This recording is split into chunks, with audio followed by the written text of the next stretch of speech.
को कि अल्लाह राजी होगा कि नाराज? हाँ, अल्लाह राजी होगा कि नाराज?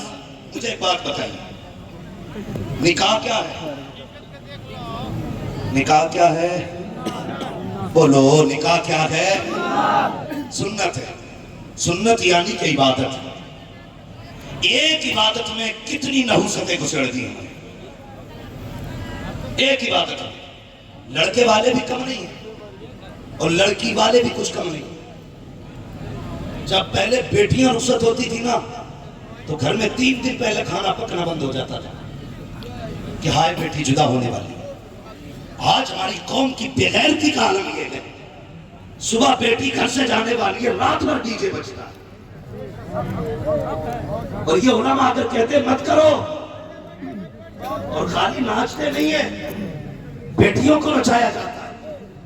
बेगैरत बाप भी खड़ा है, बेगैरत भाई भी खड़ा है। बेटी नाच रही है, बाप को गैरत नहीं। बहन नाच रही है, भाई को गैरत नहीं। मौलवी कहता निकाह नहीं पढ़ाऊंगा, तो कहता इसके पेट में दर्द हो गया। खुदा की कसम, मौलवी के पेट में दर्द नहीं हुआ। जब बेटियां नाचती हैं तो मौलवी गैरत वाला होता है। ये नहीं चाहता बेटी तेरी हो या मेरी हो, नाचे, इसे इतनी गैरत आती है, ये तेरी बेटी को भी अपनी बेटी की निगाहों से देखा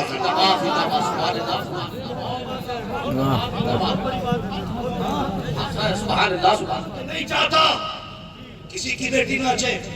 स्कूल पढ़ाने वालों बड़े फख्र से कहते हो बेटी 9th में है, बेटी 10th में है, इंटर फर्स्ट ईयर है, बीए फाइनल है। और मुझे बता, सीने पे हाथ रख के भी स्कूल में नचाई गई बेटियां, कहां थी तेरी गैरत? बुलाया जाता, पेरेंट्स आए, बच्चों की कारीगरी देखे, शर्म नहीं आती? हमारी बेटियों को हमारे सामने नचाओ। अरे हम तो वो थे, अगर किसी बेगैरत की नजर पड़ जाती थी हमारी बेटियों के ऊपर, हम उसकी आंखें निकाल के आंख में डाल देते। कहां गई हमारी गैरत? मेरे हाथ चूमने से जन्नती हो जाओगे? मेरे पैर चूमने से तुम्हें जन्नत मिल जाएगी? और जब तक घरों में गैरत नहीं आ सकती है, न तू जन्नत में जाएगा न तेरा परिवार जन्नत में जाएगा। बड़ी बात कह रहा हूं मैं ये। और अगर कोई ठेकेदार हो जन्नत का तो लाओ, उस ठेकेदार से मुझे भी जन्नत चाहिए। वाह वाह, मुझे भी चाहिए जन्नत। बेटियां नाची स्कूलों में, एक साहब कहते हैं कि बड़ा अच्छा डांस किया, मेरी बेटी को फर्स्ट प्राइज मिला। मर नहीं गया उसे देख के तू? तारीख में बहुत बड़ा नाम हजरत जुबैदा का। नाम सुना हजरत जुबैदा का? हारून रशीद की बीवी, मलका है अपने वक्त की। थके तो नहीं अभी आप लोग? बातें कड़वी लग रही है ना? याद रखो, तबा जितनी ज्यादा कड़वी होती फायदा उतना ज्यादा करती है। मलका है अपने वक्त की, लेकिन जानते हो अपने वक्त की पारसा भी। कौन है जुबैदा? ये वो जुबैदा है जिसने एक मिट्टी की ढेरी को देख के जन्नत समझ के खरीदा था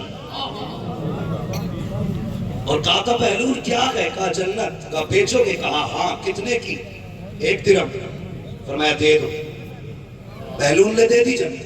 घर आ गई, कहने लगी आज मैंने 1 रुपए की दिरहम में जन्नत खरीदी है। हारून रशीद ने क्या कहा? तुमने 1 रुपए का नुकसान कर दिया 1 दिरहम का। डाटा बहुत कि ये भी कोई अक्लमंदी है, कोई मिट्टी में जन्नत दे सकता है। जब रात को सोए क्या देखा? मैं जन्नत में घूम रहा हूं। एक महल के दरवाजे से गुजरे, बड़ा खूबसूरत था, उस पर लिखा था जुबैदा खातून। ये सोचा मेरी मिल्कियत है क्योंकि जुबैदा मेरी बीवी। ये सोच के अंदर चले, फरिश्ते ने अंदर का तुझे नहीं पता ये जुबैदा का है? कहने लगे मेरी तो बीवी है। तो उसने कहा ठहर, वो दुनिया है, जो बीवी का वो तेरा, जो तेरा वो बीवी का है। मगर ये जन्नत है, यहाँ जिसका नाम होगा वही जाएगा अंदर।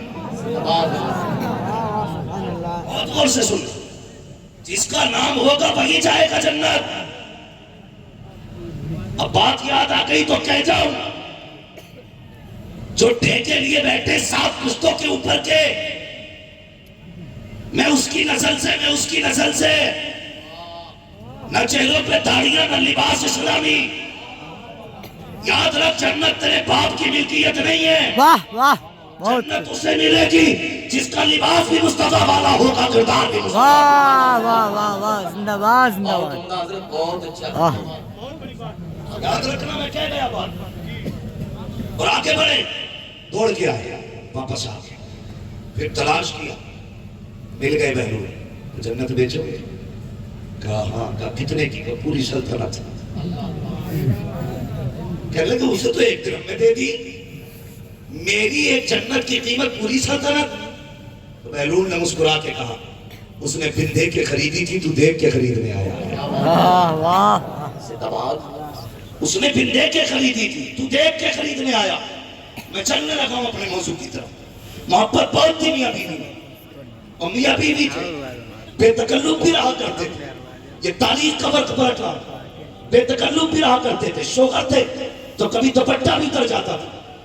लेकिन आज जब आए हारून रशीद, तो आज जुबैदा के सर पे दुपट्टा ऐसे लिपटा है जैसे नमाज में। कहने लगे जुबैदा खैर तो है, आज इतनी सख्ती से दुपट्टा क्यों लपेटा? बालों में अच्छी लगती हो।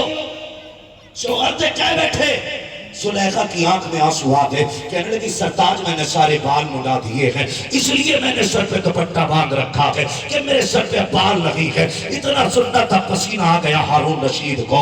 कहा सुबैदा तुझे नहीं पता है तेरे जुल्फों में कितनी खूबसूरती थी, तू बालों के साथ कितनी अच्छी लगती थी। बता तो सही तूने बाल क्यों मुड़ा दिए? और कौम की बेटियों गौर से सुन के जाना, गैरतार बेटो तुम भी सुनना। जब इतनी बात कही है हारून ने, सुबैदा बता तो सही बाल क्यों मुड़ा दिए? तो आज अचानक मैं बाल सुखाने के लिए छत पे गई, मैंने ध्यान न दिया, मैंने नजर उठा के देखा, एक गैर महरम मेरे बालों को देख रहा था। और जिन बालों पे गैर महरम की नजर पड़ जाए, सुबैदा मुनासिब नहीं समझती है कि वो बाल शोहर के लायक रह जाए। और मुझे बता तो सही, अगर सुलेखा के बलकर सुबैदा के बालों पे गैर महरम की नजर पड़ जाए, इसलिए मुझा दिए कि वो शोहर के लायक रही। और तेरे बाल रात दिन गैर महरम देखते हैं, तुझे डर क्यों नहीं लगता जब तेरे बाल मुस्तफा की नजरों के लायक नहीं? बहुत अच्छा। जिंदाबाद जिंदाबाद, नारे तकबीर, नारे रिसालत, इस्लाहे मुआशरा कॉन्फ्रेंस, नारे तकबीर, जिंदाबाद। समझ रहे भाई मेरी बात? खुदा के वास्ते बेटियों को पर्दा दे दो, पर्दा दे दो। मैं सोचता हूं कभी कभी कितने बेगैरत होते हैं वो बाप जो बेटियों को नचाता हुआ देख के कहते हैं वाह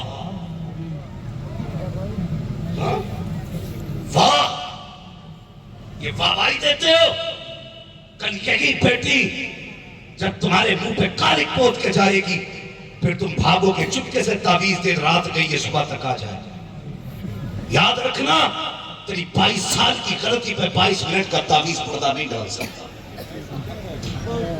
दावे के साथ कह रहा हूं, 22 साल की गलती पे 22 मिनट का तावीज पर्दा नहीं डालेगा। हमने बेटियों को नंगा कर दिया। जिसे एतराज उठ के बात कर सकता है, हमने बेटियों को नंगा कर दिया। कैसे बताऊं तुम्हें?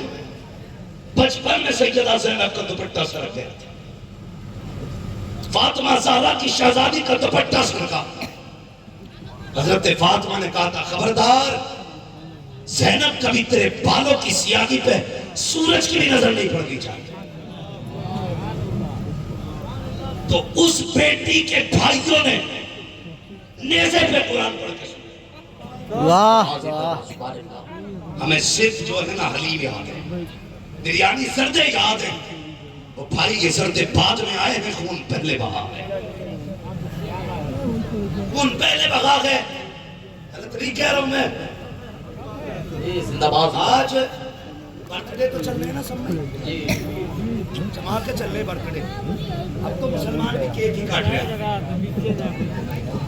जन्मदिन का इनकार नहीं करता हूं, लेकिन ऐसे मनाओ जैसे शरीयत इजाजत दे।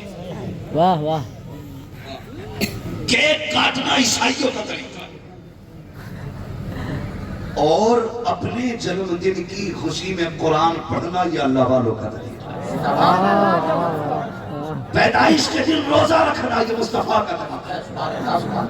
ऐसे करना, लेकिन केक लेने जा रहे हैं, सुने बुरा ना मानिए, ये कड़वी सच्चाई है। केक लेने गया मार्केट में, केक दे क्या हुआ कि बेटी का जन्मदिन है, अल्लाह हुआ, 2.5 साल की बेटी हुई, मार्केट लेके गया, वो 2 बत्तियों वाले कपड़े बेटी को तुमने 2.5 साल में पहना है। वो बच्ची जो अभी शूर नहीं रखती, जो तेरी मर्जी से काम करती है, तुझको उसने 2.5 बत्ती का कपड़ा खरीदते हुए देखा। 6 साल की हो गई, फिर उंगली पकड़ते गई, अब शूर आ चुका था। उसने कहा अब मुझे यही लिबास अच्छा लगता है। उसने 6 साल में वही बत्तियों वाला लिबास लिया। फिर बच्ची 11 साल की हो गई, उसे पता था जब 6 साल में नहीं रोका गया, अब 11 में क्या रोका जाएगा। उसने 11 साल की उम्र में फिर वही लिबास खरीदा, फिर आगे उम्र बढ़ी, 14 में वही लिबास, 18 में वही लिबास, अब जब 22 में आ गई तो यहाँ तक के कपड़े, यहाँ तक के कपड़े। अब बाप नहीं रोक सकता है, अब जितनी ताकत लगा लो नहीं रोक सकते, इसलिए कि बचपन से इसने अपने आप को नंगा देखा था, इसलिए कपड़े उतार दिए। और मेरी कौम के जवानों, छोटी बच्ची को बच्ची ना समझा करो,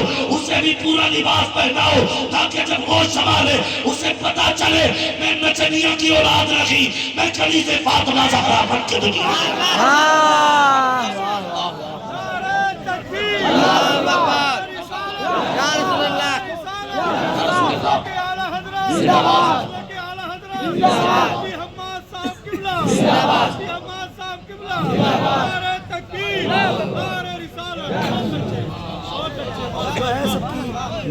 मैं अपने बाप की एक बात नहीं करूंगा, सारी बातें रसूल पाक की करूंगा। और मेरे हुजूर का फरमान है कौले मोहम्मद कौले खुदा, फरमान न बदला जाएगा, बदलेगा जमाना लाख मगर कुरान।